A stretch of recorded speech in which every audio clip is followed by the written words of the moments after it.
Approaching the ring, weighing in at one subscribe. Okay. Weighing in at one subscriber. It is the No Wrestling Ever podcast. We don't always talk about wrestling, but when we do, we hate it. The boys are back. I am your host, Bullen Von Bayern, accompanied by Goosh. Hey. And Snoop. Ah. Yeah, there you go. Listen to that pop. Yeah, so the gimmick is, every week we're going to have somebody to join us. But this week we said no. We decided to start off with nobody because we hate everybody, especially wrestling fans. I hate you. Whoever's listening, I hate everybody you. listening right now. If you like wrestling, we hate you. I hate you. I hate you. I like that right there. I hate you. All right, so yeah, so we decided our gimmick is we're gonna review Rampage. We're gonna review one episode of just a random show that we think probably sucks, usually more than 10 years ago, and we'll keep it a secret for now. Our final little gimmick. Also, we do predictions of the Dynamite. Yeah, we predict Dynamite. I promise you, there's nobody that says that. Dynamite. Dynamite. Welcome to Wednesday Night Dynamite. Yes. La.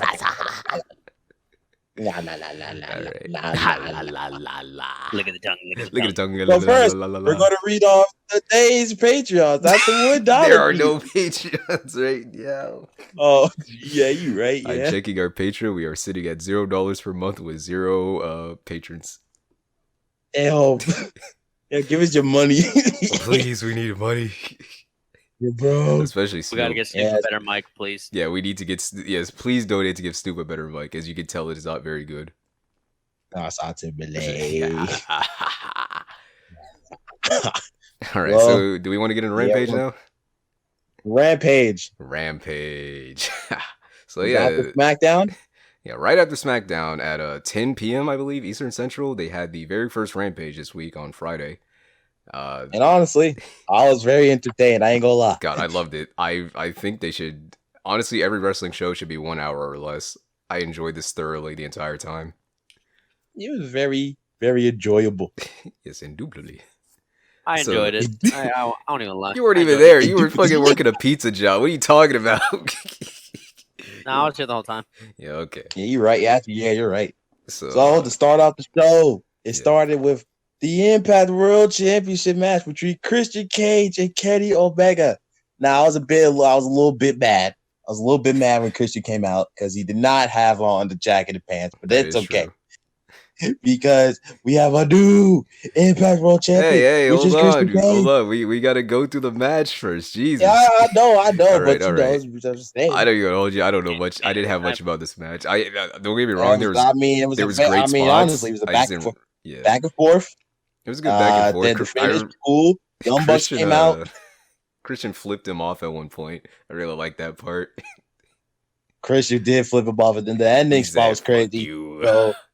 Now, one thing I would like to note about the match is that it was like really physical, and they're taking a lot of top rope spots, whatever they didn't expect, especially for Christian. He took a lot of like head bumps, like right to the fucking like jaw. Yeah, he did the dragon suplex. It was really impressive considering his track record of injuries when it came to his neck and head. So kudos to him for pushing through the match and telling a great story with Kenny. Yeah, great story, Tom. Telling. And then Christian. Kenny brought out a chair. It looked like Kenny was going to do the one-winged angel, but no. Christian, he slipped out. And they hit it with the kill switch onto the chair. He didn't want the kill switch onto the chair. He hits him with the kill switch right onto the chair. Called the Unprettier, and he hit him. And 1, 2, 3, now we have a new Impact. Can we talk about how far he threw this shit out the fucking ring? I thought that chair was going to hit someone in the crowd. Oh, bro, he didn't want to get caught. If it hit a fan, that would have been an extra cool. A running start to throw that chair too. Yeah, dude, he threw this shit. He bombed it.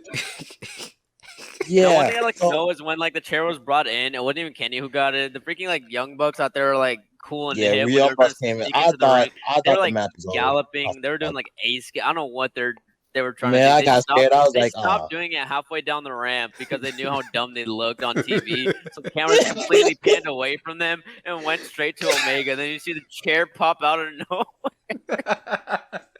Chair has appeared. So yeah, Christian Cage, new what's the company? Impact Wrestling Champion, TNA World Champ. TNA, same thing. He looks good.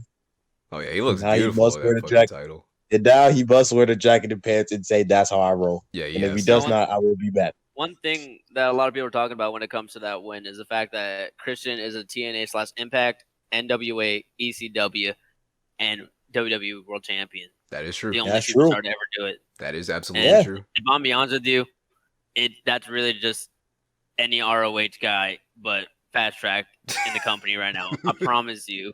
Bro, I swear you. Let me tell you something. This man that's talking right now, very big Christian hater. Why? We don't know. He ain't part of Christian Coalition. It's crazy how he just hates Christian. I don't know why this guy hates Christian. Yeah, I mean, he did nothing wrong to him. Did nothing to his family, to his friends. He didn't do nothing. Him over? Yeah, you were putting him over, but you didn't want to. Yeah. Yeah. Well, you kind of gotta. You gotta give respect. I ain't gonna hold you. Plus, no, a single superstar can never do that again, considering there's no longer an ECW championship. Yeah, nobody can do it ever. That is true. Christian is the man. And he held the silver version, which makes him more of the man than anything. I don't know about that part. All right, yeah. All right, next match. We're not talking about ECW title. Yeah. Fuego del Sol versus Miro. So I thought the gimmick here was that apparently, what's his name? This is his last chance to get a contract, right? Yeah, this is about to be ruined. It's about to be ruined. Yeah, you better give all that. So, like, off the start of the match, Fuego del Sol does a tornado DDT, and then he does another, which fucking flings Miro out of the ring, right? He did another. Yeah, he did another. Yeah, somehow he did another one, and then he goes for the pin, and Miro says, "Fuck you." Yeah, Miro took liberties. He said, "No, you're not winning this match, nor contract," and then he proceeded to kill him. Yeah, he just fucked him up for like the next minute. He put the game over, and that was it. And then, presumably, he ripped up the dreams of Fuego del Sol by ripping up the AEW contract. Yeah, and I was like, damn. And then Sammy Guevara came out with Tony Khan, I think, right? I think that was Tony Khan came out. Yeah, and for reasons that's fine, I'm happy with it. But for reasons that do not add up to the match, Fuego is now part of AEW. Yeah, which is cool. Elite. I saw. I was actually kind of. Brian Alvarez said that apparently this was for shoot. Fuego del Sol did not know if he was getting signed or not. That's good. Yeah, you could really tell because he was all like lip puckered. He didn't know what to do. He just stood there like really still, like he was gonna be in trouble. So, like he was just bracing to take a spot from Sammy. That was for shoot, like his real reaction, and I think that was so sweet. Yeah, I was happy for him. I was like, yeah, that's awesome. But now it's time for him to drop out, but he's on the roster, so it doesn't matter. Yeah, I love how Sammy. I like how Sammy came out. He was like, you're like 1 in 50. You suck. You can't wrestle. But the fans sometimes like you. You get a job out, but this time on the main roster on live television, everyone could see it. It's gonna be great. Yeah. Everyone popped, and it was great. It was amazing. Yeah, that was fucking beautiful. I loved it. Like he was one of the only dudes that were from that little pandemic gimmick for Dark around last year that actually got real over, and people really wanted to sign. So it's kind of cool that it took them a year to sign them, but I think they wanted to do it in front of people, so that makes it also cool. Yeah, so that's cool. Main event time. Hey, hold on! Before we get to the main event. Can we talk about how, for some reason, they cut to a shot of Sting and Darby Allin in the rafters? Okay, I was about to bring that up. Okay, yeah.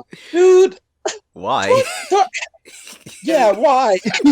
Now, what I found, like, really weird about that was, like, I swear for a moment, they were just, like, ad-libbing, because they were there for, like, way longer than they needed to be on the screen. Sting gave us the stare.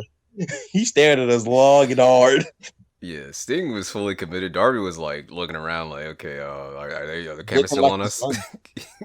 Yeah, all right. So, and then they kept promoting the Last Dance, which people were saying CM Punk's going to pop up, and honestly, I hope he does not.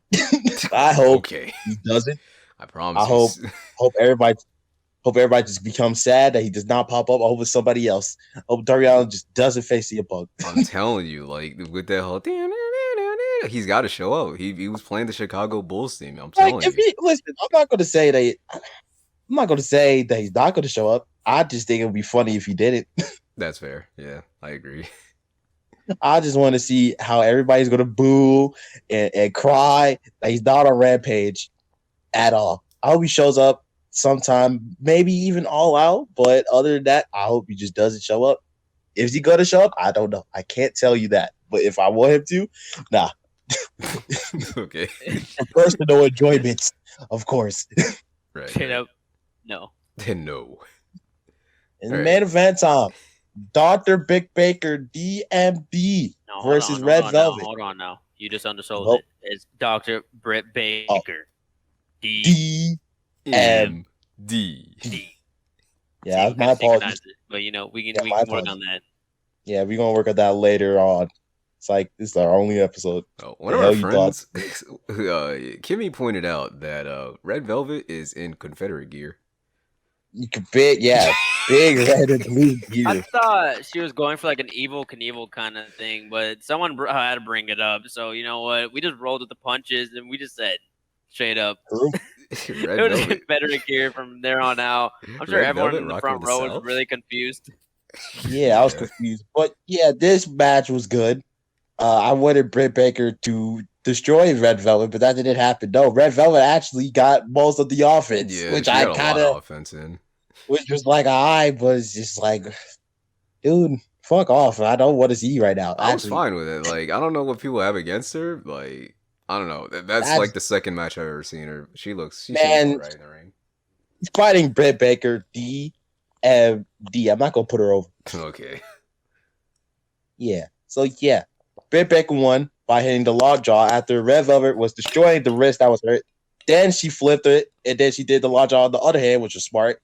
And then she won, and then Chris Statlander attacked. Who she got booed? I don't know why she did it tonight. I don't know why they said, oh yeah, tonight she's gonna get attacked. But I don't know, pissing it. What? P? What? P? What are you saying? What are you talking about? And no, Chris Statlander appeared. Rampage anymore? I don't know what he's saying. P? Yeah. Anyway, Chris Statlander appeared. I don't know why she attacked tonight. She could have attacked. She could have attacked like any other night, but tonight she had to attack Dr. Britt Baker. At Pittsburgh. P? And Pittsburgh?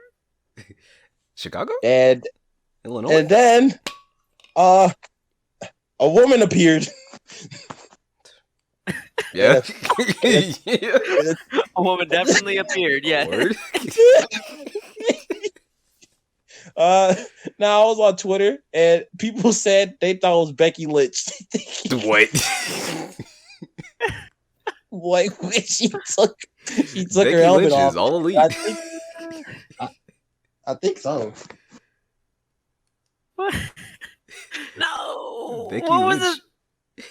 I want the context as to why people would think that it was Becky Lynch. Please. Well, I guess when she took the helmet off, like I don't know, I guess it's like they have the same facial like fucking structure. I guess I don't fucking know. All I know is they thought it was Becky Lynch, but it turned out to be Jamie Hayter, which only Excalibur knew.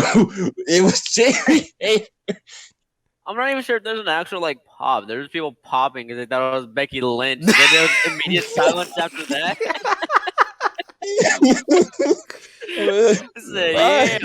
Oh shit! Who the fuck is this? Becky Lynch. Wait, what the fuck? Yo, what the hell? Now, Jamie, I did a little research. Jamie actually wrestled on AEW before against Britt Baker. So why is Taz and Jericho so confused on who it is? She wrestled on the company before. She was there. Bro, commentary don't know shit about anybody. Yeah. Like it was just like Excalibur so was happy. underwhelming, right? Yeah, but it's like it was. It was more of a whatever like type of. Oh my god, it was one of those whatever ones. But it's I don't know. Now, what it reminded me of, like, so we don't like talking about MMA at all here. Yeah. But I hate it. I know there's a point, like I think it was like during Bellator where it's like Tito Ortiz and someone was like trying to like show like there's like a guy like cutting a promo pretty much in the ring for Tito Ortiz's next like fight, and he tried putting this like mystery opponent over because the guy's standing next to him. He's like masked, all that, but he's like looking at Tito Ortiz, and the guy who's like going to promote the fight is talking like to the crowd like, "Oh, this is Tito Ortiz's biggest like rival ever. This guy right here is like he's tarnished his record. He's like that one in like 30 million and something." And dude takes off his mask like Stephen like Bonner, and like the entire crowd has no idea who this guy is because this guy fought Tito so early in his like career, and just no one reacted. And like the only guy cheering in the ring is like the dude on the mic, and even Tito's looking so confused. It's like Tito has no idea for a minute. Yo, who is this man? He took off the hood, but he had like a little like weird transparent mask under too. So he had to not only take off the hoodie, he also had to take off the mask. And there was a silence around the arena. And that's like the same gimmick from what happened on Rampage. The commentator, oh my fucking god, it's the fucking guy. Hey, it's Stephen Bonar. Yeah, so underwhelming. I feel like they could have closed out on a higher note than Chris Statlander and some random jobber. But you know what? Yeah, that was. He even tried to do this. That was cool. Yeah, it was an hour long. 4 matches, was it? Just 4? No, right? I think it was 3. It was just 3 matches, but they all mattered. Yeah, they were all good. No, yeah, it was just something different. The only thing that's gonna like the conversation when you think about Rampage is there gonna be another belt for that show? I think I can see it, but I don't think they will. But I wouldn't mind if they did. I feel like what the show should be is the Miro and Britt Baker show. Yes. And that's it. I don't, because honestly, if they keep using Kenny and the Young Bucks, it's just gonna feel like Dynamite Part 2, which is it's pretty much what they say it is, but it's like I don't want it to be that. I want Miro to kill people on this show. I want Britt Baker to go crazy. I want the women to do stuff. Shit, now, they don't do nothing. Here's what I like to find interesting. The last time Kenny Omega was pinned on Dynamite is really beyond me, to be honest. And the fact that he was pinned on this new show that's only an hour long is really baffling to me. Because kind of shows this show's important. I guess you wonder why would you have Omega pinned on that show and not a pay-per-view or even on Impact versus Sami Callihan? I feel like it's because it's a new show. They want people to be surprised and shocked and want to watch the show. Yeah, I think Christian versus Kenny. Yeah, the idea is they want people to tune into the show and see, oh yeah, just about anything can happen on here versus oh, this is just going to be another show where Kenny just kicks ass, you know? Yeah. Now, well, here's what I like, because they displayed the story, they presented it for Fuego.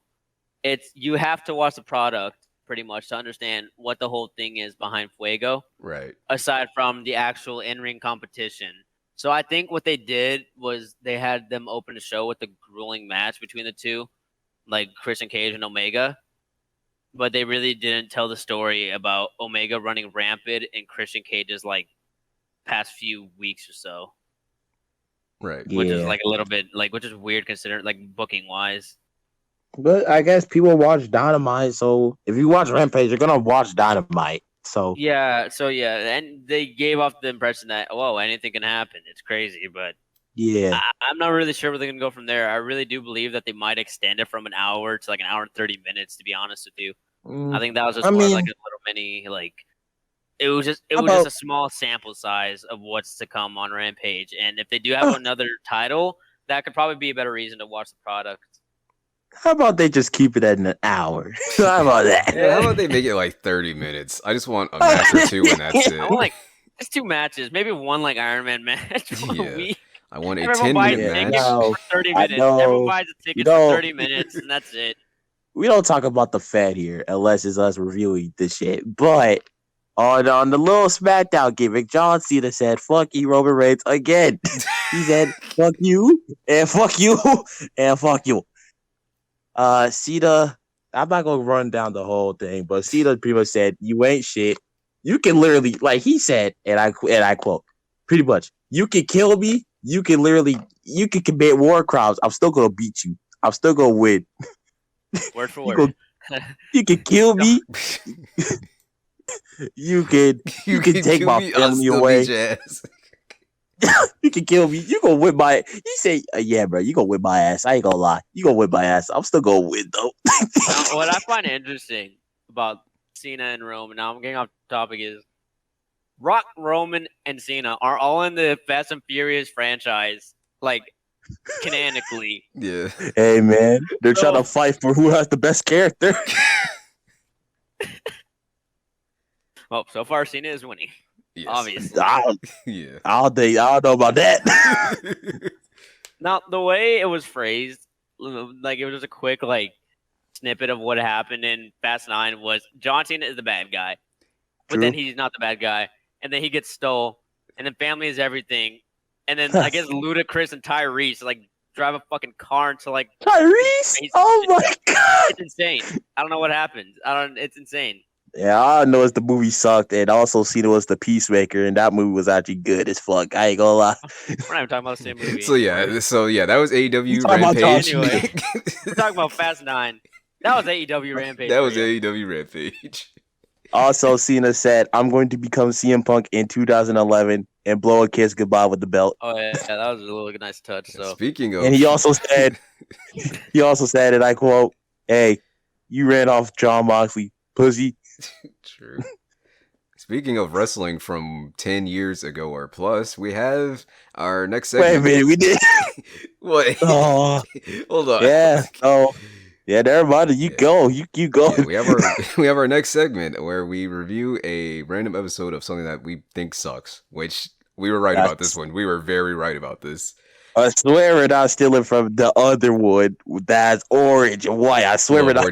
We're not stealing. Look, they just watch a random thing. We watch a random shitty episode. The big difference. Now this episode was January 5th, 2009, and boy oh boy, this show is honestly. I'm not gonna hold you. Never mind. I think this is a great episode. This is one of the best episodes of Raw I've ever seen in my life. So this show was all about how Shawn Michaels was broke. Basically, I'm not gonna like just sugarcoat it. It was sports entertainment. There's wrestling and there's sports entertainment. I wasn't sports entertained at all.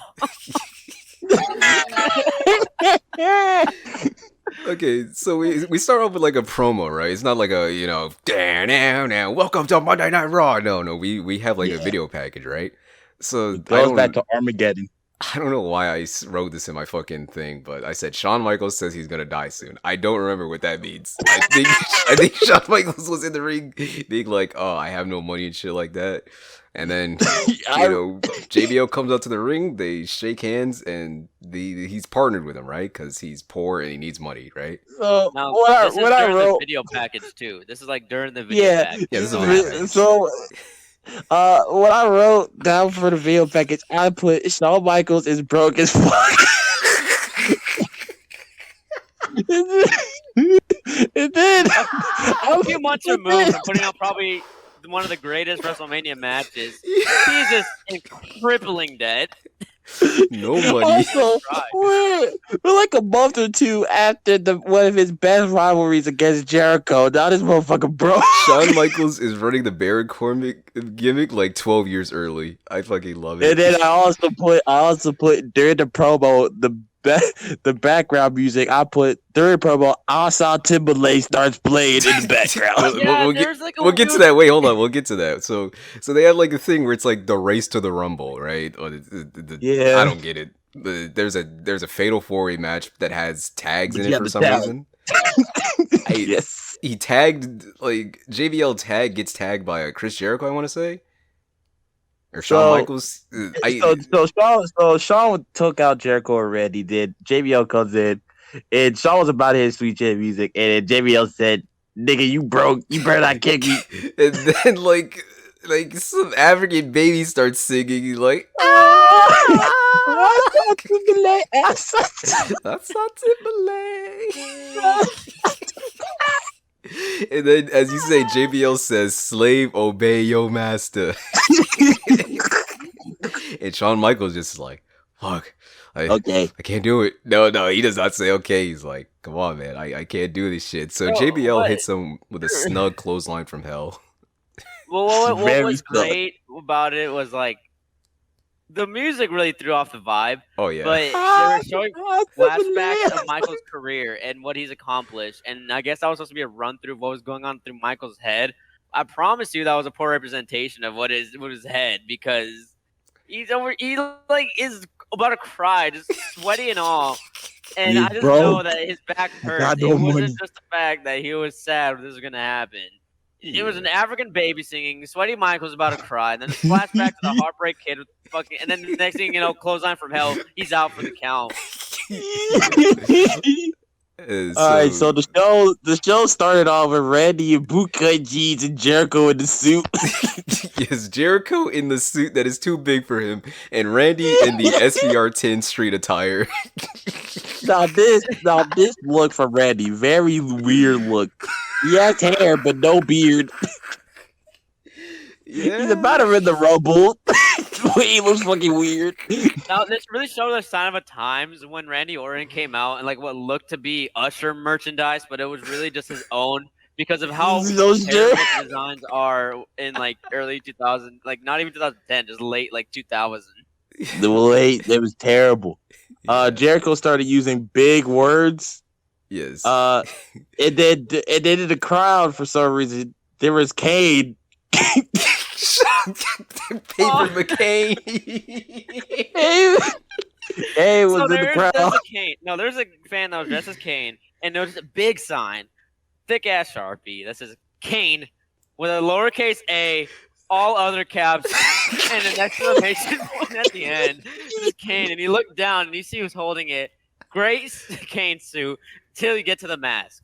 Now this mask is completely blackened out in the eyes, so I know someone just scribbled at it, so he couldn't see. He took off the mask multiple times, I'd assume, and it's just he's standing up, and it sticks out like a sore thumb.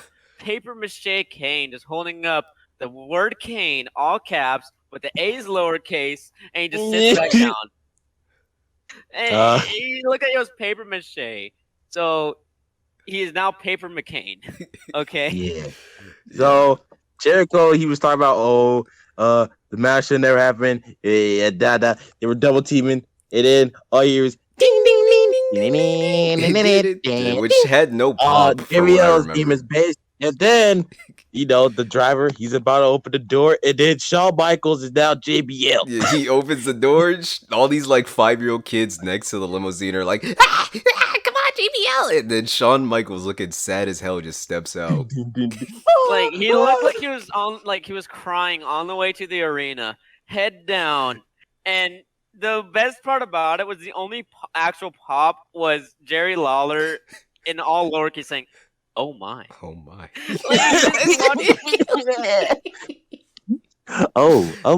Oh my goodness. So Shawn Michaels got the ring. JBL was talking best, and then Jericho talked about how Shawn was a sellout and shit. And I put Jericho was right. I wrote Jericho. The two things I wrote around this part is aspersions, because Jericho says that for some reason, and then he says we do not hang with indecent people, while Randy Orton is 5 feet, not even 5 feet away from him. Yeah, I put weird phase in Randy's life. So there's bickering, and then Stephanie, all growing up now. Hold on. Before we do this, Shawn Michaels, he talks into the mic for like 5 seconds, and it goes. Really bad mic issues with it too. Like it was so obvious that like I don't know what was going on, but there was like the billboard. You know where like shows the display where it's like raw, just like panning around the arena. Yeah. What happened when every time that happened, the entire arena got flashbanged because it just flashed white every time the mic hit. So not only were they getting hit with the sound from the mic, it would just flash all through the arena. It was terrible. Awesome. Yeah. So yeah, Stephanie all grown up now. Stephanie is old, I wrote. And then I guess she just said some bullshit. Yeah, I wrote Robot Steph reads from a script because she sounded so damn robotic this entire time. Like she sounded like the script that she used at the Money in the Bank match from 2020, and it was just plainly obvious she had to rehearse these numerous times, and it just was not executed well at all. Yeah, she kind of sucked. But then Chris Jericho called Shawn Michaels John Michaels. I don't know why he did. At some point, Jericho, referring to Shawn Michaels, he says, and I quote, "He should be not allowed to be in this." Yeah, he was like, it's like the slow talking Jericho sucks so bad because he had to think about it. And then he tried to get the point that Shawn Michaels shouldn't be in here. So he should not allowed to be. He should be not allowed to be. Not allowed to be. And it was just after that, immediately, it was just a terrible mic quality. Yeah. Right. And then, okay, so after that, Michaels takes his integrity personally. Yes, he looks up immediately at, like, not immediately, not really, but he just looks at Jericho so hard for no reason. And it was just immediately after that where the match was made between HBK, Cena versus Randy and Jericho. And it was just nothing from then. No fight, no nothing. It was just really awkward staring. Yeah. And in monotone, Stephanie said, well, I'm not going to do JBL and HBK versus... You know what I mean? Yeah. It was so obvious what it was leading up to. It was weird. It was like, dude, like you were deaf. Also, they showed a wide shot of all four of these guys, and I wrote big pants JBL because those motherfuckers was huge. These pants were fucking massive. Why was everyone wearing fucking giant clothing back then? I don't get it. Hey, bro, it's the style. It was the bootcut jeans everywhere. I'm telling you, it's crazy. And then, yeah, that's the segment. Yeah. And then it shows William Regal versus CM Punk. Yeah. It's got everything. Man, this motherfucker was a midget. No, it was the moving graphics. Yeah. Which everyone wants to also really good moving graphics. The only thing I don't miss is when they tried doing it was like back in the day was when they did the moving graphics and they'd stop. And they just stopped the video and they'd just be stuck in a pose. But this one they moved around. I mean, I was fine with that. And it flashed to an actual picture of them like posing. But what I like to point out with this graphic was William Regal. He is underneath the Raw logo with the belt and everything, right? Yeah, but here, then you go to CM Punk's moving graphic to the left, and CM Punk has like a solid like foot or two missing from the top, and it's just empty space, not filled in. It's on the bottom half. They forgot to crop him properly, and then he just got half of this building is just empty space. Yes, and then it would pan the commercial after because it announced the match. But one of the commercials that was already on I think I know what you're on about. Peacock was just for men. Oh. No, that wasn't for Peacock. That was for No, it was just for the show. But yeah, that was like because that was their partner. Peacock version, we don't get the ads that were played. Yeah, I know on the actual show. It was an actual sponsorship. Yeah, just for WWE. Men. Just for men. It was like a moment or something that we really missed out on, and it was just trying to remind us, whoa, Melina just won a Rumble. Yeah. Now let's think about this. Just for men, it did it show the women's battle royal. Yeah, this is just for men. Just for men. Melina wins the belt. Melina wins. So they come back from that, and Goldust is just like squatting in the corner, being a fucking weirdo. I put fucking Goldust looking like a pervert, and he's shitting in the ring. True. Like, I don't understand if this match was even announced at all. It was just alarming how sudden we got from winning the Rumble, and I'm thinking we're gonna get a segment between the women's division. No, and then it's just Goldust just squatting in the ring. Yeah. So I was so confused. I thought we were just gonna get a match between Goldust, and then Melina came out. So I'm thinking, whoa, they're doing Melina versus Goldust. This is gonna go crazy. I swear, I don't remember if she did the splits or not, but if she did, let's talk about that real quick. I legit wrote Melina hitting different, dude. Let's talk about Melina. Dude, I didn't go. I was fucking big into Melina back then. So it was then when Melina entered the ring, we found out that Goldust teaming with Melina versus who? Santino and Beth. Now, one thing I'd like to point out was they came out to Santino's theme and not Beth's. But during the entrance, they looked great. They were Santino and Beth in 2009. And one thing I saw immediately was Santino bit Beth's bicep for some reason. When they came out, he just okay. I want that in my mouth. And then, no, I want to talk about this. So, I don't know what he was trying to do, but Santino was eating up the crowd. It was great, right? But when they get in the ring, Santino and Beth are arguing on who goes in first. And immediately when Santino says, I got this, Beth looks like she was ready to backhand Beth him. is it like, was the die. thing to ever see. Beth said, well, now why would you do this? And then the ring is so mic'd up that you can hear everything happening. The entire night, the ring is so fucking mic'd up. They had that shit set to 200 decibels. And think about the WCW ring, it was worse. It was worse than that. You could hear every fucking word they said crisp and clear. Every bump. So let's talk about the match itself now. Oh yeah.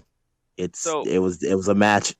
It was definitely a match in 2009. I can promise you that. Yeah. But, there wasn't much that happened between, like, other than Goldust being a little creep. Beth, of course, was displaying her strength, but there's a part where Goldust looked like he was gonna take Beth off the apron, but he just got up all in her grill and looked like he just sneezed in her face. So at that point, I don't know what was happening, and there was just commotion going on. I guess everybody's fighting and shit. No, I guess Melina got the tag or something. I'm not sure. What happens? There's a roll up. No. What happens is I remember specifically Goldust.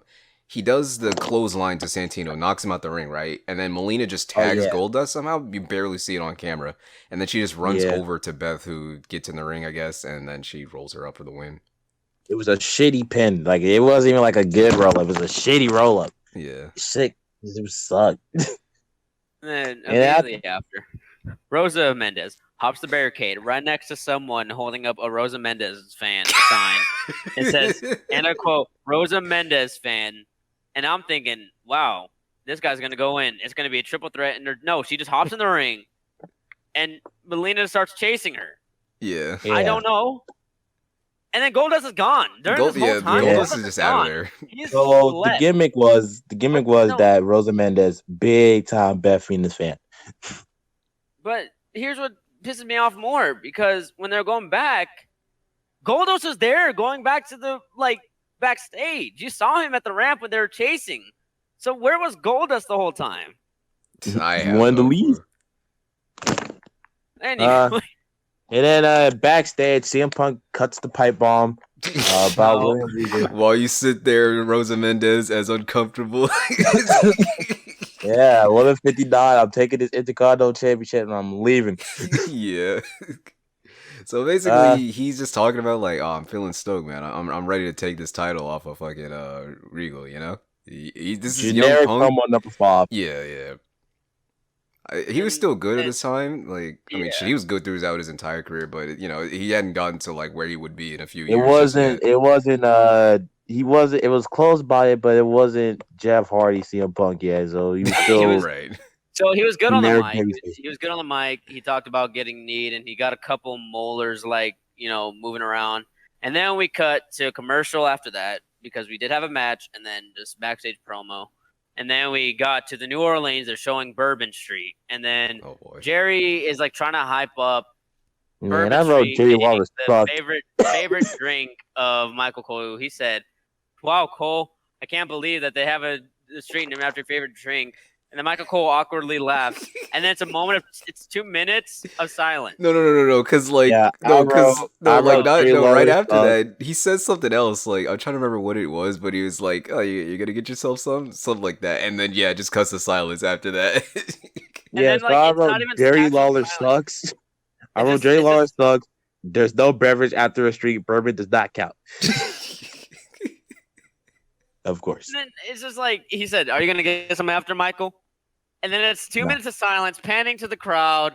Everything's going around. It's your pockets. And then the match hit. It's not even like they just stopped talking after that. Punk does his intro with the shitty MS Paint Tron, and then like 10 seconds after what's her name finishes the intro, then they start talking again. I'll be honest here. About the conversation prior. They start talking about like what happened between Punk and Regal. Yeah. So I didn't write much about the match itself, but I wrote a lot about Jerry Lawler's commentary. Cause goddamn Lawler, this motherfucker. Let me tell you what it is he said. So the match is going. Layla's getting mad. CM Punk's getting offense, and then Lawler keeps being distracted by Layla. Loves it when she pouts. This motherfucker, you are a comment. Do the fucking match. Commentate the match. I wrote him talking shit about fucking William Regal. He's talking about him fighting in carnivals for money at fucking Blackpool or Liverpool or something like that. Dude, he was just being horny over Layla the whole time. He was being horny and calling Regal a thug. That's basically the entire fucking commentary of this match. Yeah. I also put when William Regal came out with the belt, I put Oval IC over White Strap IC. I stand by that. It's great. It's such a good fucking design. I want to go back real quick. When Regal's coming out, he looked like he was in a rush going into the ring for some reason. I think that was always his gimmick. And it was a really physical match. It looked really fucking great. Good selling and all that. Regal being smart, like quote unquote smart, of course, And it ended up the way it finished. Wait, before we do the finish, I just want to point out there's one good spot where like fucking Punk Punk gets him out the ring, right? He runs off the rope trying to go for like a suicide dive or tope or whatever, and Regal just somehow brings what's her name over? Layla. Yeah, Layla. He just grabs Layla and like throws her in front, so Punk just stops. I think that was a really good spot. Oh yeah, I wrote down for that spot. Regal grabs on boobs. Right. And they just like hugging for a minute too, and then he tries to like give her a kiss, but it's obvious she doesn't want to kiss his nasty like teeth because immediately after you see him saying "I'm sorry," and you see bottom teeth, and it's all like darkened. So that was a little unnerving for me the rest of the match. Yeah. Then William Regal wins by DQ, or CM Punk wins by DQ, but William Regal keeps the belt. And a jump scare appears as Stephanie McMahon just pops up. It says, "We can't have that here. We can't do that at the start of the year." The way it worked was I thought it was panning out, going to commercial. Then you just immediately see a blurred out Stephanie McMahon in the background. So it wasn't focused. Regal. Regal is just like slowly, in the most monotone voice. He's slowly backing up the ramp, and then you see Steph right behind him. She's like, "Mr. Regal." It wasn't even actually Steph. It was like on the Tron. Yeah, on the Titantron. He was all grown up. Mr. Regal. She was like, "Oh, you can't have that fucking happen. That's the start of the new year. So next week, IC title match. If we get disqualified or counted out, you would still lose the belt with Punk and William Regal for next week." Yeah. And then just the backstage. No. Before this, there's like a little, those little stinger gimmicks where they'd be like, "Oh, Raw, blah blah blah," right? So this one is like Raw. Last week, Raw was watched by like 20 million more people than NBA, the NFL, fucking hockey, everything in the world was watched less than Raw combined. 1 billion people watched Raw because everybody was watching Raw. At least 5 billion people watched the last Raw. I love how like they would always like try to do these, and they would just generalize like the stats. Like they would water down to so much, and every time they do these, it would just simply say yada yada yada. watch more than yada yada yada, whatever. Watch more than the OJ case combined.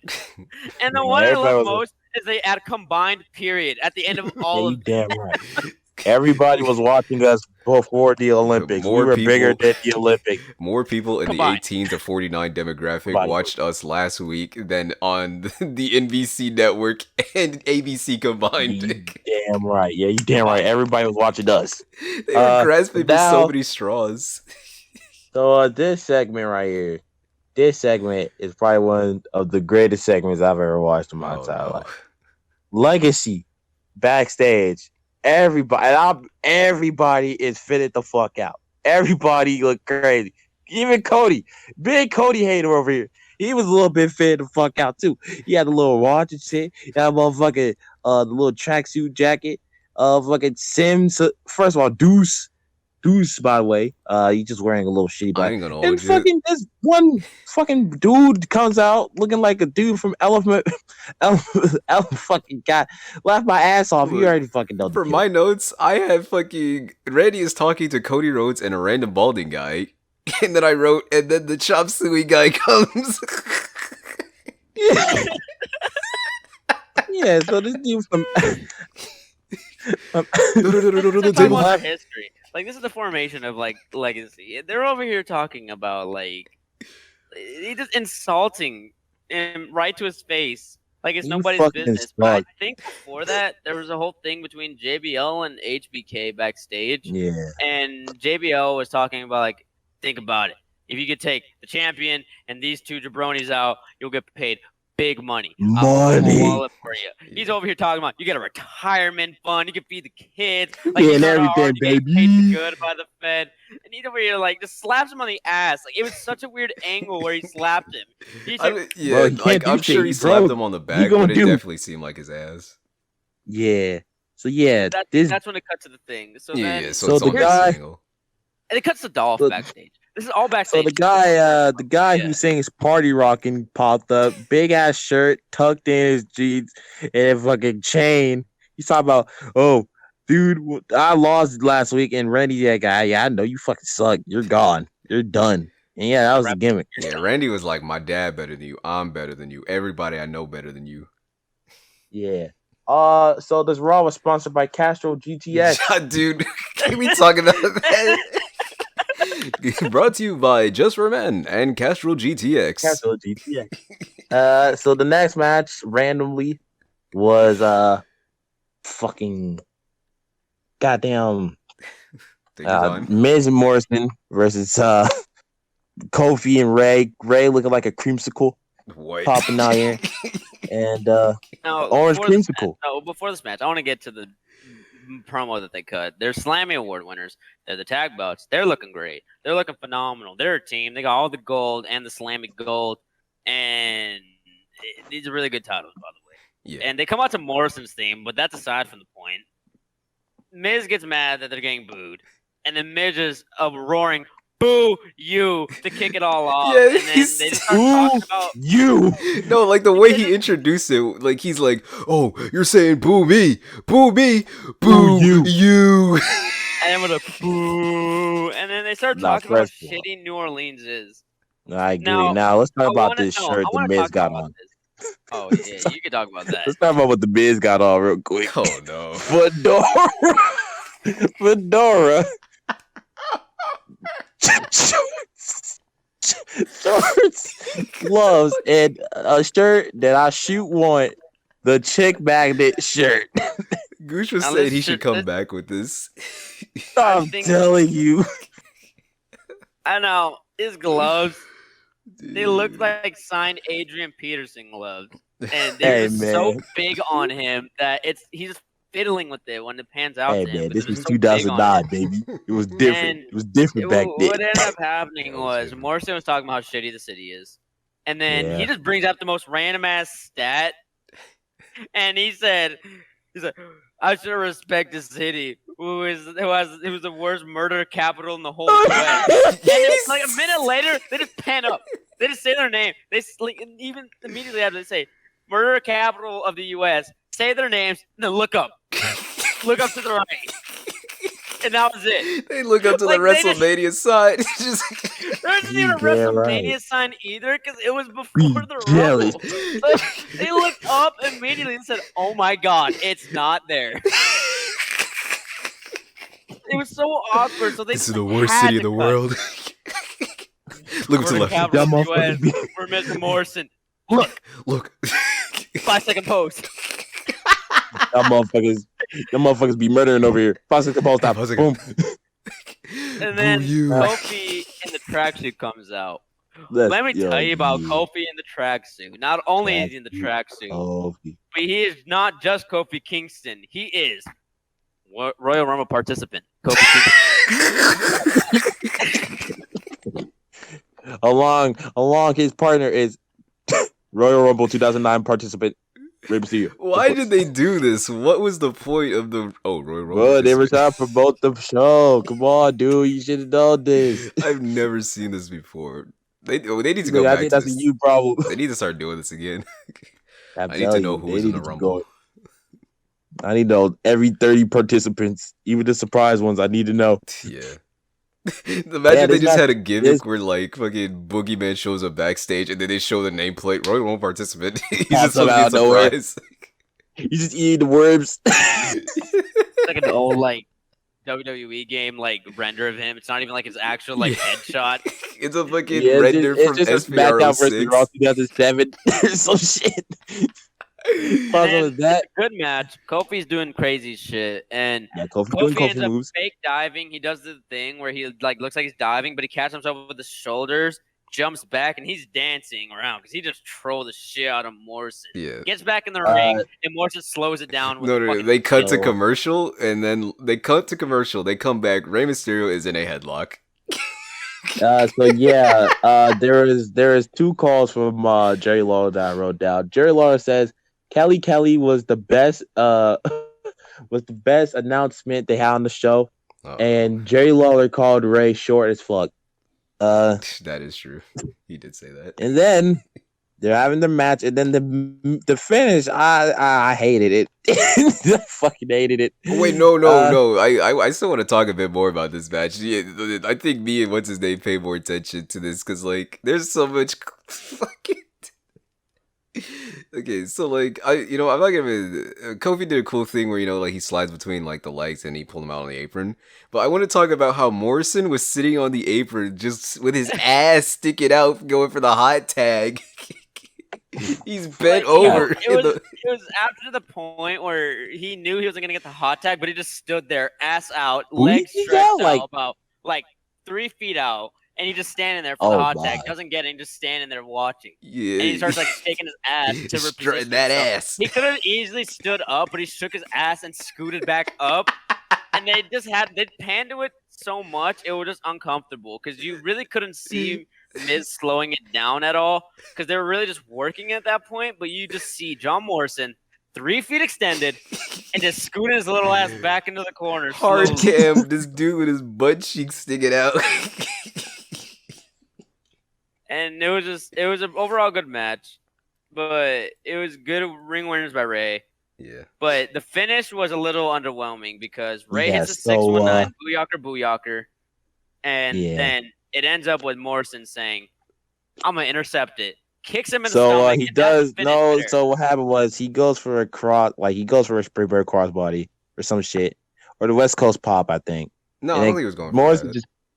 Yeah, I think maybe it was just crossbody. Yeah, something like that. Yeah, he goes for like a crossbody splash, and then Morrison kicks him in the gut, and then he wins. That was it. Yeah, and then after the match, my boy, shout out to Menagerie, Mike Knox comes out, and he says, "I'm gonna kill you, Ray." Yeah, shout out to Menagerie. Shout out to Crazy Steve. On shout commentary, they said he'd been attacking him for like weeks, apparently. So like, I don't get what Mike Knox's deal is. Mike Knox hates lucha libres and shit like that. I don't know why. That's fucking awesome. Yeah, and before we move on, I just want to point out there's just a sign that said 2. There was also a sign he was like near the rafters, and it was a big bold, yellow sign, uneven. Yeah, big highlighted sign that just says 2, not the word 2, just the number 2.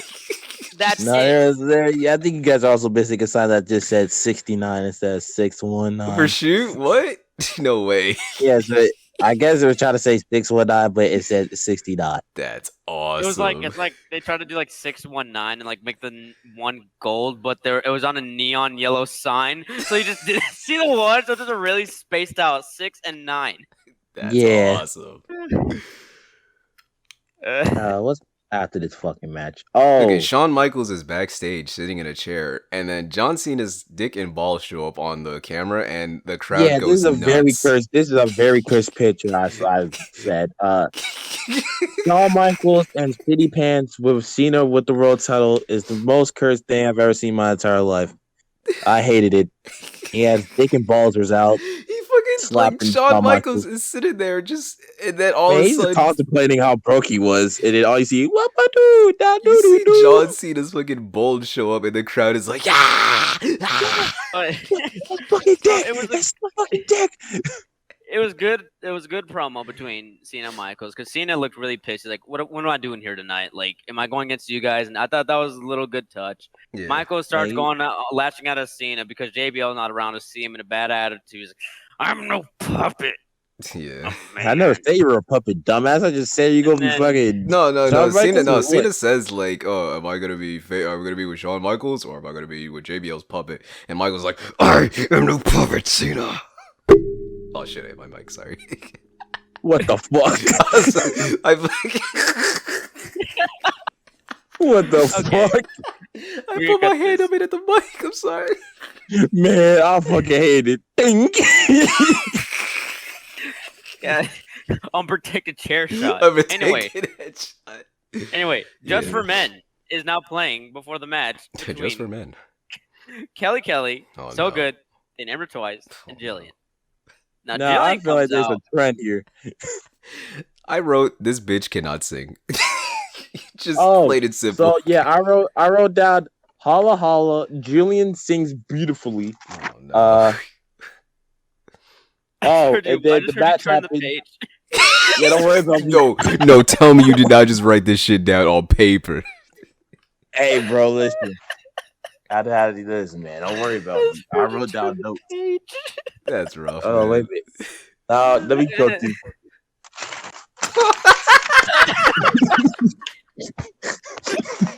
The list of Jericho real quick. Yeah, hold on. This is rough right here. This is rough. And then, so Jerry Lawler proceeds to just be insanely horny. He proceeded to say, so I don't know what he said about something being 2 hours alone with Kelly. And this whole match is also mic'd up because no one cares about this match. Yeah. So it's painfully obvious that you could hear them calling the spots and just letting out like whatever they need. So the match is done. Yeah. Right. It did. I would like to say this part. It did. All years. My name is Kane. Paper Kane stands up with his all caps, lowercase a, Paper McCain, and it sits back down. That's my brother. So, for context, before the match started, they showed a promo with Randy and Kelly. Kelly wanted to fuck Randy, and Randy was like, no. And then, for I guess weeks, Kane wanted to fuck Kelly. And then I guess it's Kelly. She lost. And then you're Kane said, "See, look, that's why you should have fucked me." Yes. He starts slandering Orton, who, by the way, is on like 3 fucking programs on this night for some reason. Randy, you fucking fuck. You ain't shit. It's promoting the match for next week. They could not have done this any worse than just. This is a great way to promote it. And then it pans out to Kane talking to her in the ring, hard cam. Paper McCain with a big sign that says Kane, all caps, lowercase a, and then he sits back down. Yeah, he had to get his shit in. And then Kane went to fuck Kelly. Kelly guys said no, and that was it. Yeah, just walks out, and it's like painfully like so much longer to see Kelly with the red lights on still. Yeah. And then he just says, "I have a match with Orton." And then what happens next before they go to the next part is They cut to an ad for next week's SmackDown for Triple H. Now, I want to run through this. I want to run through this one myself. So here's how they're promote next week's SmackDown with Triple H. It's a Triple Jeopardy thing where it's a vote on A, a tables match, B,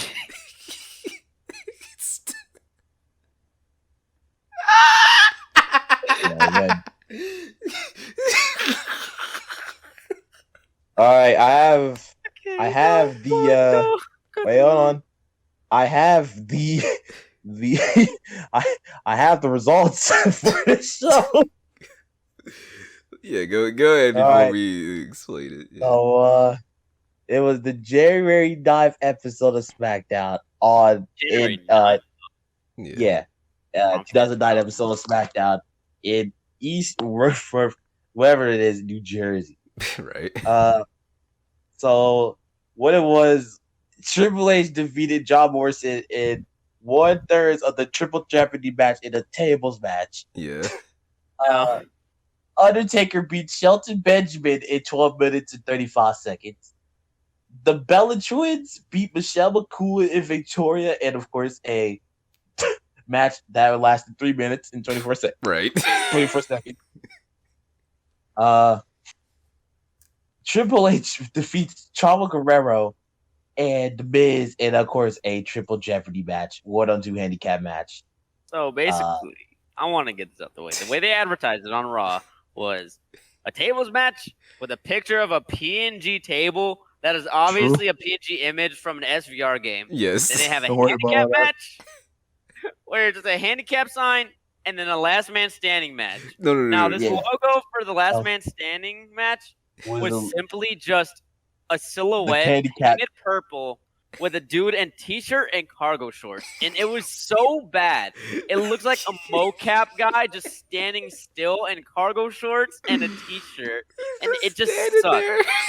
He's just standing like he was walking, like he was like about to cut the best promo of 2009. They could not think of anything better for Last Man Standing. Just have a blue thing and just average attire. I thought it was blue. It looked blue to me. Yeah, it was purple. Carlito and Primo defeated Ezekiel Jackson and Brian Kendrick to retain the tag championship in 6 minutes and 7 seconds. On Raw. And then the last match for the Triple Jeopardy, Big Show defeated Triple H in the Triple Jeopardy last man standing match that lasted 60 minutes and 25 seconds. So Big Show was the blue man standing or purple man standing? Yes, of course. And cargo. And then in the dark match, Jeff Hardy defeated Edge to retain the WWE Championship. Wait. That was the SmackDown. And then we go to the backstage. Yeah. We're back on Raw, by the way, not SmackDown. And it cuts to Sim Snuka. Right. And fucking whatever his name is, I forgot his name already. It's a terrible promo. It's before the match that's happening. Yeah. It's with Cody, and it's the match between Cody Rhodes, Sim Snuka versus Crime Time. Crime Time, yes. So he's here. Yo. No, let me. He said. I wrote that down. Exactly. Yo. And apparently, when they show that this is the first time of the night, we actually see like an actual nameplate, and it's the Raw Zone. Yeah, They couldn't think Raw. They just said Raw Zone. I don't know. Yeah, so around this time they always called it the Raw Zone. It was never like Raw. It was Raw Zone. What is so raw about this zone?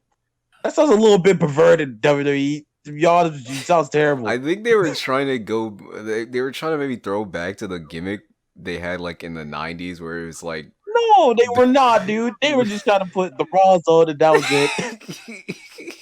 They wanted to be raw. I don't know why I put this in the notes, but I put twerking Santa. I think they showed a match where Santa was twerking, I guess. I think they were showing like the Raw from before. And no, okay, I think okay, it was Triple to the Truth, and JTT and Shad were both Santa Claus. Yeah. I put down a lot of things. I put down a lot of things about the fits they had. JTT had the Tims. Cody no knee pads. Shad boot cut with the Tims. and Deuce forgot where Domino was. Thank you. Shitty segue. Okay. True. And then we get to the actual match, and Lawler's like, he's talking to Cole. It's just at this point where Lawler is just trying so badly to keep his job, and you can tell. He just proceeded to tell Michael Cole, you should try dressing up like JTG, and it's a silence after that. Yeah. It's a silence. And then it gets to the match. And Michael Cole was like mediocre at best, but the way I love, the one little touch I loved was Chad is the only one who understands what a hot tag should be. Yeah. Gets right to the pin, and he sees someone trying to break up the pin from across the ring, and then instead of sitting there and letting them break it up, he simply stands up and does not let them. He just looks at them and just retaliates. But then Cody picks up the win. Unfortunately. And allegedly. Yeah, allegedly. It was an unnecessary win, and I guess this really matters later on the night, apparently. Then Randy, backstage, he congratulates Cody. Also, this theme song sucks. Fucking priceless. That shit fucking sucks. Oh wait, before this, JBL, it's just like a small segment, but like JBL just comes out of Steph's office like he just finished banging or something. Walked. And then Lawler's like, what is JBL up to? Oh fuck! Like, what do you think he's doing in there? So yeah, Orton congratulates Cody Rhodes on the win, and then Sniv was like, I was out there too. I fought too, man. And then I wrote Sim sucks and he's out of legacy because Randy's like, nah, you fucking suck it out. You're not part of the group no more. I was like, damn, like, dude. The way it went down was like, congratulations, Cody. You're done, Sim. You're done. What? You're done. Yeah, and then Randy was like, do you have any problem with this? And Cody was like, hey, I won the match. I got the pin. And then I put Cody threw Sim under the bus. I was like, damn, dude. Motherfucker, you gave me a help? Nah, fuck you. Called him the weakest link because he didn't get the pin. And then Snuka's spewing back, like, it's a tag match. One person has to get the pin. He said, it's like, one dude can only get the pin, man. Fuck. And then But now, it's time for the main event of January 5th. Whoa. No. Something happened before. Okay, what happened? Santino's in the office with Stephanie, and Santino talks about his nipples for some unknown reason. Then Santino and Bev are walking out, and then no. They walk out, turn into Chris Jericho, and come back. They turned into Chris Jericho and come right back in. Yeah, and then I can't remember what Jericho asked for. I was so out of it at this point. He just started talking about how Michaels really doesn't need to be in the fucking Rumble, and it just goes to the main event. Yeah, and Randy comes out and he means business. Now this is the first actual pop of the night. Need to remind you. This right here is fucked up for me. Besides that, no cock and balls from Randy, of course. But okay, so he's doing his little entrance, and then he gets on the top rope. He did not do the pose. He keeps his arms down. He was being a fucking dickhead. That's how you knew he was ready to Rumble that year. Like an asshole. Chris Jericho then comes out to his WCW theme. Of course, he doesn't even do like the arm shakes with his arm turned back to the fucking. He was heel and he didn't want to do that gimmick no more. Yeah. So I guess. Yeah, and he just Cena came out to the ring. Yeah. Well, Shawn Michaels came out in some shitty little pants. Oh wait, hold on. We were sponsored by Casual GTX. Oh, of course, Casual GTX also sponsored this show. Come on, man. Cena came out with the big gold belt, and I wrote Cena with big gold. I quote this. Cena with big gold. Why? One thing I like to point out about all these entrances is the fact no one was posing. Everyone is already it was a very weird. The only people that did their thing was Michaels and Cena, but they didn't. Michaels didn't do his thing in the ring. Cena was the only one who did his gimmick. Yeah, all right. So then it was a little tidbit that I don't know if anybody else saw. The song, like, okay, so Randy came out, voices played, but it had the Burn in My Light Titantron. I don't know why, but I just noticed it. Because it wasn't like the voice of Titantron like usual. It was just the damn fucking Hey, nothing you can say. Fucking Titantron was weird. Yeah, I didn't know. Then I also put Fat Jericho. It's always fat. And then after that, I a little bit. I pretty much passed out around this time of the show. Oh my god. This match was boring. This fucking show sucked. This match really did suck. I won't even lie. The only thing that was like remotely like entertaining was what happened the whole night, like everything during the night that happened. So Cena was one of the actual pops of the night.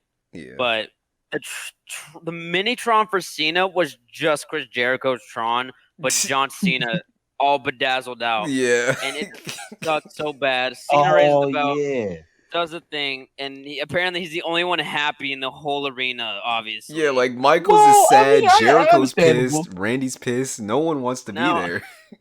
Now we're 2 minutes into the match, and JBL already comes out. Like, he just stands there, and then he leaves. He just goes back. And then commercial break, then he just goes. Yeah, no. So they show him later again in the match, but he's backstage looking at it on TV instead. Where the fuck did you go? He comes out, looks, said, "What are you guys up to?" All right, I'm gonna go back.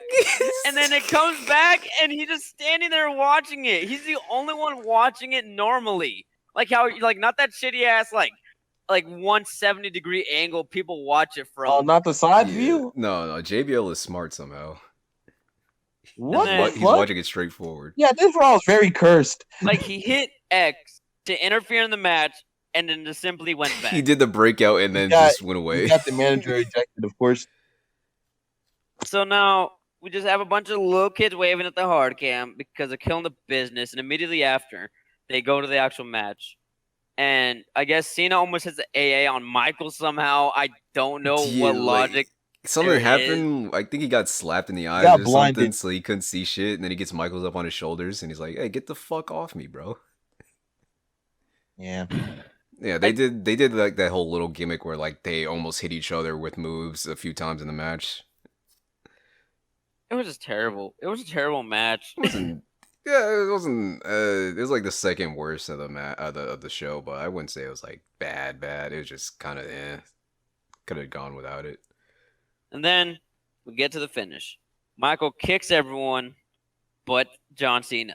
Yeah. Somehow, John Cena almost hits Michaels with the AA, but Shawn Michaels did not hit Cena with the Sweet Chin music. I don't understand the logic, but you know what? That was 2009 Raw, January 5th edition. I think there was a few more minutes, but fucking this dude over here fucking decided we'd watch something else, so we don't know how it ended after that. I was waiting for this motherfucker Sean to kick Cena so you could get money, but no, you just looked at him like a little fucking dumbass. Like, you're not getting paid. This dude's now. broke as hell, and he decides, you know what? I will not kick you, even though that'll give me like $100,000 at least just doing that alone. Nah. And a retirement fund. Now, the only thing I remember was at the end of the match was Paper McCain standing up, red sign and all, Kane all caps, lowercase a, and then sits back down. Yes, that is true. So yeah, that was January 5th, 2009 Raw. And now we're going to go on to the Q&A segment. You guys said the Q&A segment. Send us your question. What's in the mail? All right, we have a iPhone 5. Johnson asked. Oh. What? Well, you said what's in the mail. iPhone 5. I'm thinking Q&A. Oh, I thought we were doing the thing where we open gifts from readers. Anyway, long story short, we have no Q&A. There's no one asking us questions. This nobody likes this yet. All right, back to the present now. We're going to be talking about AEW Dynamite next week. Now, Snoop, can you please tell us the card? Well, I don't know the full card, but I do know some matches that's going to be on said card. So, we're going to have 2.0 versus Steve and Darby Allin. Oh, no. Now, and it's going to be in a tornado tag match. Yeah, Sting's definitely winning. They're definitely going to win. Probably. Yeah, they're winning. There's really nothing to say about the match. It'll be Either they win. I want Darby to lose, but I know he won't, so that's all I can say about the match. Yeah. Brian Cage and Ricky Starks will meet face to face. Why? Well, they're gonna have a match at All Out for the damn FTW Championship, aka the Fuck the World Championship. This is my favorite championship right here. Yeah, that match is gonna happen. It says something about some dumbass nigga named Dan Lambert, but we're not gonna talk about that. We have Shawn Spears and Sammy Guevara, and Sammy has a major announcement after said match. I feel like it's gonna be team.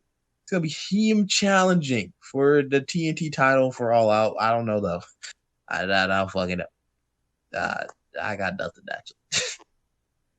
That's what I feel like.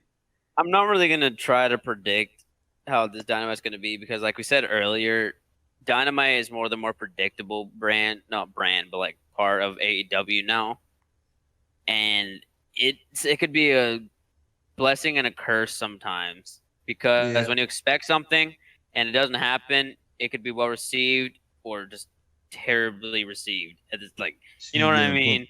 See, Rampage was more of like, oh, people really were hard on Christian Cage winning, like myself, unfortunately. Damn right. Excuse me, I'll drink water. But I just the element of surprise on like AEW really came into play when MJF was doing he still is the 5 Layers of Jericho, and Nick Gage is really one of the more surprising ones, to be honest with you.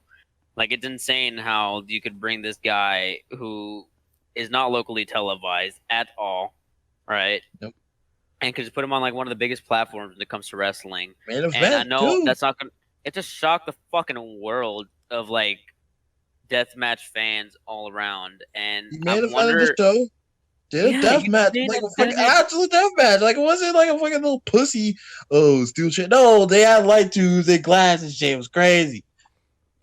Now, Jericho got stabbed. Now, I'd like to like not really review, but like understand like what is happening between brands right now. So AEW right now, they just brought out Rampage, and it's just an hour long thing. Great commentary team, by the way. I feel like it was really overshadowed by Chris Jericho screaming almost every move. But it was still good. Match. It was pretty good. It was pretty Mark good. Henry did his stuff, of course, because he's Mark Henry. He's the greatest of all time. Taz and who else? Taz and Excalibur, they do what they do best. Very good commentary. Jericho, please stop screaming. We can hear you. You have a mic. Speaking to Jericho, sorry. Speaking to Jericho and MJF, the 5th labor of Jericho is here. He's the 5th labor. Jericho and MJF finally, please, blowing off this feud. Please blow this shit off, please. Please. Also, the gimmick is no entrance music for Jericho and no Judas effect for Jericho. Now, MJF, you are a smart man.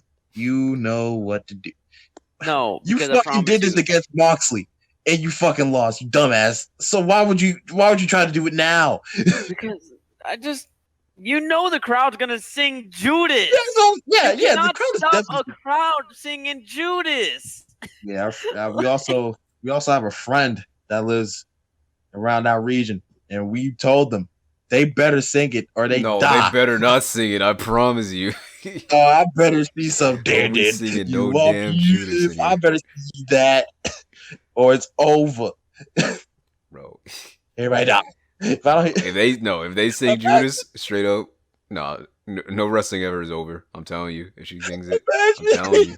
Imagine Jericho came out and nobody's singing Judas. Dude, I would love that so much. He starts trying to sing it himself to get him going, and you just have Warlock come and start whooping his ass. That's the match. It's over. We're taking it home on the dime. You're done, Jericho. Go back to Rampage. We're not continuing the storyline. Yeah. But overall, I don't know why they're not doing this match at All Out. This seems kind of stupid just to put it on Dynamite. Bigger for MJF at All Out, to be honest. Yeah, probably. Or they might even just do a rematch between the Inner Circle versus Pinnacle, but that could just be me. I don't fucking know. And then the Young Bucks versus Jurassic Express for the AEW World Tag Team Championships. Now, do I think Jungle Boy Lucha Shorts should win this match? No. I think they should not. But do I want them to win this match and end this shit? Yes. Yes, I do. I hope they win, but they're probably not going to win. But I don't know. Now, the problem with AEW right now is the fact that they're not really putting tag teams against the tag team champions. They're really putting the best single stars together as a team, and not only lowering the stock of those single stars against the Bucks, but also lowering the stock of tag teams that aren't even in the match, because believably, there aren't too many tag teams in AEW right now, despite being all tag teams that could believably take the belt off of them now that they beat John Moxley and Kingston, Ray and Kingston, and the list just goes on and on. You really can't do much. So at this point, you really just have to do Santana and Ortiz, or just FTR again. They could really just run it back. Fun. I guess this is a fun fact. This is the first time the Young Bucks have defended the tag team championships against an actual tag team. No, is that right? Yeah, I think so. Right? No, wait on. Well, before we get to the next episode, we got to start fact checking some of the stuff we say. But yeah. But yeah, pretty good week for wrestling overall. I'm not even gonna lie. But what do I care? We don't like wrestling here. Honestly, it sucks. Yeah, true. It's terrible. Just let us down every day of the week. Hold on, because I might be actually wrong, and I don't feel it. All right, so I'm gonna read off. Oh wait, hold on. Actually, no, I was most definitely wrong. As we're closing out the podcast. Wait, we didn't even fully do the fit gimmick. What are you talking about? I'm not gonna do the fit gimmick anymore. You didn't even do the SummerSlam gimmick. I'm not gonna do it. We're not doing SummerSlam yet. That's next week. SummerSlam is going to be next week. We gotta do the predictions now. We don't even have the full card for SummerSlam. Yes, we do. I literally have it pulled up. Oh my! Where's CM Punk? We still have a CM Punk match to get to on the card. What do you mean? CM Punk is going to be in SummerSlam. Yeah, that's true. All right, well, hold on. Let's talk about these damn tag titles. Yeah. Oh my god. So, yeah, they had Top Flight. They Acclaimed, but they also had STU. Actually, you know what? Maybe I was definitely wrong. But that doesn't matter. Now it's time to talk about the Fed. No, I don't want to talk about the Fed, man. I'm telling you. I hate wrestling. I'm telling you. SummerSlam. Roman Reigns to John Cena. Cena's going over. Simply. That'd be cool if he did. He probably not. I hope so. But yeah, Goldberg versus Bobby Lashley. I hate it here. I really do. You want me to wrap it up? I'll wrap it up. I'll wrap it up right now. I'll wrap it up. Dickie Ash, Charlotte Flair, Rhea Ripley. Oh my god. Gosh, this is terrible. This is terrible. Down. No, now we're closing it. All right. No, we're not. We're closing it. No more. Now that we're wrapping it up, I'd like to say this. In the few months that we have left, I'd like to talk right down to earth, language we can that everybody here can easily understand. Edge versus Rollins. No more. Well, no, we're out of time, dude. No more time. McIntyre. No. We're going in overtime. No, stop. We're going over our limit. We can't.